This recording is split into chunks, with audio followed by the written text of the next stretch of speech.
What if the next time you glance at your electricity bill, the numbers look like a credit card state?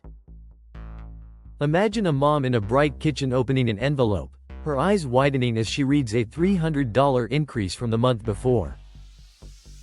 She wonders if the air conditioner is to blame, or maybe the dryer that's been running non-stop. What she doesn't know is that a silent, humming beast hidden miles away is drinking more power than a small town, and that beast is an artificial intelligence data center. Every time artificial intelligence gets smarter, the amount of electricity it needs to think gets louder.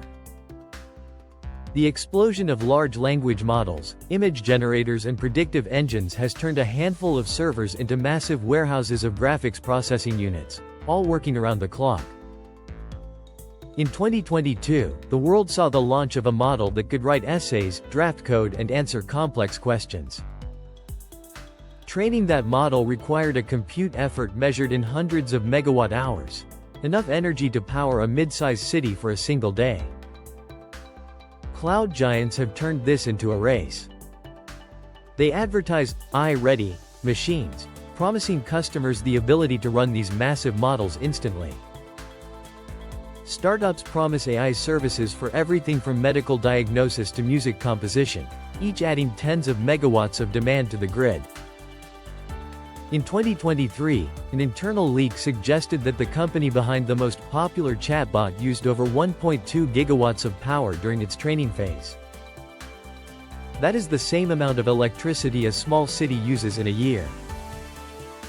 Microsoft announced a 10-megawatt AI-focused data center in Washington state, a facility that alone could keep 1,000 homes lit day and night. If you've ever tried to train a neural network on your laptop and felt the fan spin up, imagine scaling that to 10,000 graphics cards packed into dense racks. A modern AI data center can hold more than 10,000 units, each drawing up to 3 kilowatts. That means a single rack can consume 30 kilowatts, 5 times the power of a typical web server rack. The total power draw can easily reach 4 megawatts at baseline, spiking to 12 megawatts when a massive training run begins. To put that into perspective, that spike is comparable to the electricity used by 120,000 homes during peak demand. Cooling this heat is another huge part of the equation. Up to 50% of the total power in an AI facility is spent just to keep the hardware at safe temperatures. Companies are experimenting with liquid immersion cooling, where servers are submerged in a non-conductive fluid, but even the most efficient systems still need massive chillers and pumps that draw additional electricity. The result is a power-intensive beast that looks like a warehouse of humming lights and whirring fans. Geographically, these power-hungry facilities are clustering where electricity is cheapest, near hydroelectric dams in the Pacific Northwest, along the wind corridors of Texas, or close to nuclear plants in the Midwest. While that sounds like a smart move, it creates regional spikes on the grid. When a new AI cluster comes online, the local utility can see a sudden jump in demand that forces them to fire up peaker plants, often powered by natural gas, to keep the lights on. Those peaker plants are expensive to run and emit more carbon per kilowatt hour than baseload plants. The United States Energy Information Administration projects that total electricity consumption will hit a record in 2026 and 2027, driven in part by the electrification of transportation, heating and, increasingly, artificial intelligence. If the current trend continues, the grid could be strained to the point where utilities raise rates to cover the cost of new infrastructure. That means the next time you see a higher bill, a portion of it could be tracing its lineage back to a server farm training the next generation of chatbots. Now that we've seen how AI is turning data centers into power-hungry behemoths, let's pause for a moment. What do you think about the idea that the next breakthrough in artificial intelligence could be the biggest driver behind your next electricity bill? Share your thoughts in the comments. I'd love to hear your perspective. Looking ahead, the challenge isn't just about building more power plants. It's about redesigning the whole ecosystem, from how we train models, to how we cool hardware, to how utilities price electricity during peak AI usage. Some researchers are experimenting with algorithmic efficiency, teaching models to learn more with fewer calculations. Others are exploring renewable heavy data centers that pair solar farms directly with AI workloads, aiming to make the power source as clean as the code. But until those solutions become mainstream, the tug-of-war between AI ambition and energy reality will continue to shape the cost of electricity for households across the country. If this glimpse into the AI power crisis is opening your eyes, hit that subscribe button so we can keep digging deeper into how emerging technologies reshape our everyday lives. Stay tuned, because the next chapter will explore how policymakers and engineers are racing to build a resilient grid that can handle the surge, and what you can do today to prepare your home for the upcoming changes. The conversation about power and artificial intelligence is only just beginning, and the next wave of decisions will shape not just the cost of a single household bill but the very rhythm of our daily lives. Imagine a future where the neighborhood you grew up in is no longer defined by the distance to the nearest gas station, but by the density of microgrids humming quietly behind every house, each one calibrated to absorb the spikes that come from a distant server farm training the next generation of conversational agents.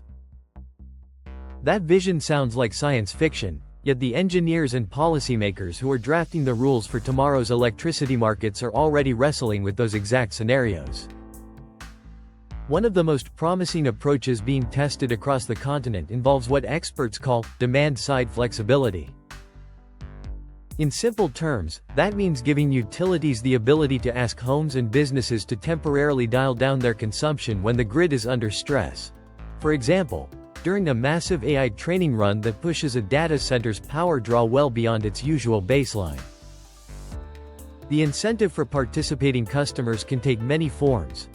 Lower rates during off-peak hours, credits that appear directly on the monthly statement, or even a small payout for each kilowatt-hour shaved off during a critical window. The technology that makes this possible, smart thermostats, internet-connected appliances, and advanced home energy management platforms, is already in many people's hands, often without them realizing it. If you're wondering how you can become part of that flexibility ecosystem, the first step is to audit the biggest energy users in your home.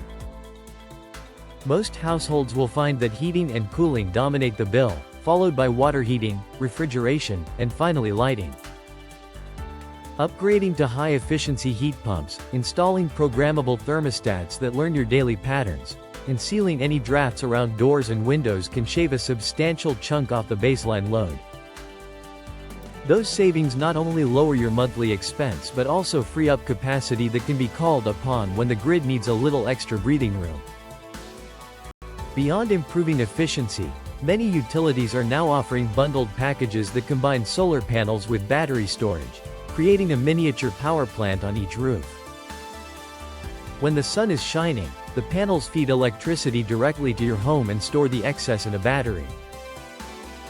At night, or during a grid stress event, the stored energy can be dispatched, effectively insulating you from price spikes caused by sudden demand spikes elsewhere.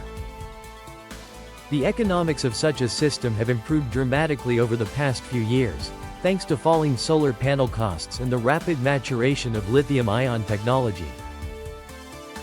Some regions even provide rebates or tax credits that can cover a large portion of the upfront investment, making the transition financially attractive for many families.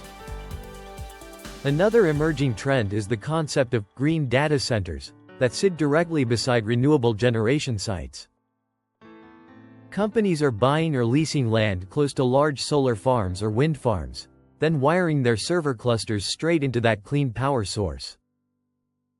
By co-locating compute and generation, they avoid the losses associated with long transmission lines and can often negotiate favorable power purchase agreements that lock in low rates for years to come.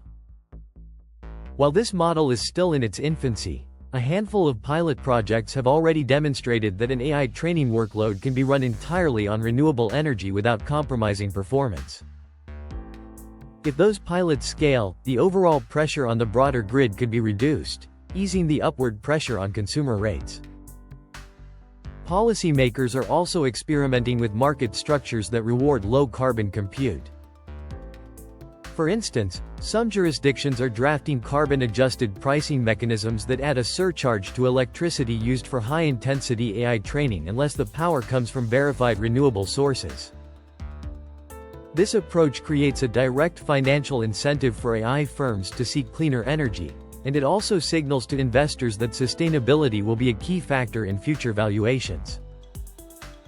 Simultaneously, regulators are exploring ways to streamline the permitting process for new transmission lines, which are often the bottleneck that prevents renewable projects from delivering power to demand centers. By cutting red tape, they hope to accelerate the build-out of the infrastructure needed to accommodate both AI growth and the broader electrification of transportation and heating. All of these developments point toward a future where the electricity system is far more interactive and responsive than the one most of us grew up with. Instead of a one-way flow from the power plant to the consumer, we'll see a dynamic exchange where homes, businesses, and data centers all play a role in balancing supply and demand in real time. That vision hinges on the widespread adoption of advanced sensors, real-time pricing signals, and a cultural shift toward viewing electricity as a shared resource rather than a static commodity. So, what can you do today to prepare for that future? Start by opening your utility's online portal and looking for any programs that encourage load flexibility or offer time-of-use rates. If those options exist, consider shifting heavy load activities, like running the dishwasher or charging an electric vehicle, to the cheaper, off-peak windows.